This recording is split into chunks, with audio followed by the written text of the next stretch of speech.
Frédéric Famchon, je vais vous faire aimer les robots et les monstres.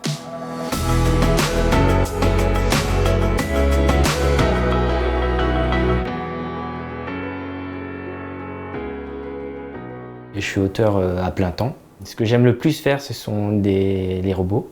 Tout ce qui est mécanique et tout ça, c'est ce qui m'intéresse le plus. Après, j'aime tout ce qui est monstres et les arts martiaux aussi. Alors, mon dernier projet, Boulevard des monstres, qui s'appelle aussi Scarcity aux États-Unis, qui est à la base un projet qui a été signé et commandé par les humanoïdes associés USA et qui a été traduit pour la France.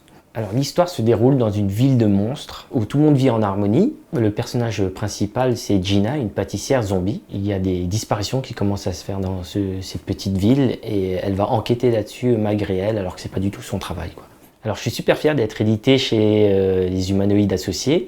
Et en plus, je fais partie des premiers projets jeunesse et comics, alors qu'à la base, ils font plus du space opéra ou du fantastique science-fiction, quoi. C'est Fabrice Sapolsky, qui travaille chez les humanoïdes associés, qui m'a approché et qui m'a dit « Oui Fred, j'ai un projet qui pourrait t'intéresser, est-ce que tu es partant ?» Puis il m'a juste dit « C'est Paul Jenkins » et moi j'ai entendu le nom, je me suis dit « Ben oui, peu importe ce que c'est, je dis oui ». Donc c'est vraiment une fierté et une consécration de travail avec lui.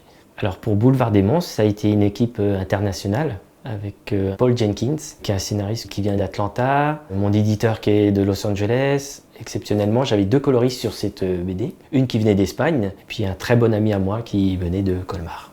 À la base, je suis autodidacte, donc j'ai vraiment appris sur le tas, en lisant beaucoup de BD et puis en n'arrêtant jamais de dessiner. Je trouve qu'il est plus intéressant de faire apprécier un personnage alors que d'aspect physique, il est pas forcément attirant et que finalement, par leurs actes, par leur caractère, par leurs émotions, t'es quand même très attaché à eux, quoi.